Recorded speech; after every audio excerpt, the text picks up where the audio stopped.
Le mythe du forfait cadre, et si on comptait réellement les heures? Ah, le fameux forfait cadre, ce graal de l'autonomie et de la flexibilité vendu comme un privilège, mais qui, dans la réalité, ressemble parfois à une arnaque bien ficelée.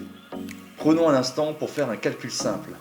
Si l'on comptait toutes les heures qu'un cadre en forfait jour effectue réellement et qu'on les rémunérait au SMIC horaire, beaucoup d'entre eux seraient mieux payés qu'avec leur salaire actuel.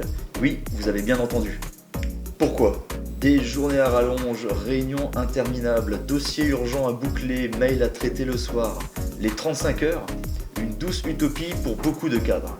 On est souvent plus proche des 50-60 heures par semaine, voire plus dans certains secteurs. Le système forfaitaire est censé compenser cette charge de travail par un salaire global attractif.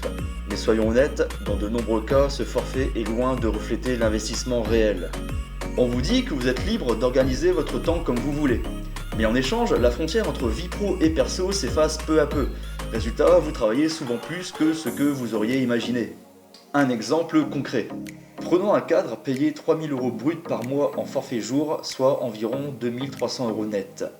S'il travaille 50 heures par semaine sur 47 semaines, en retirant les congés, cela représente 2 350 heures par an.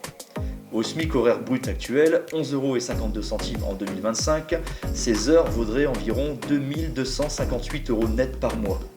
Conclusion, il travaille bien plus que le minimum légal pour un revenu qui ne compense pas cet effort. Alors que faire? Pourquoi ne pas envisager des systèmes hybrides ou des compensations réelles pour les heures supplémentaires déguisées? En plus du salaire fixe, pourquoi ne pas inclure des primes liées à la performance réelle ou au dépassement d'heures?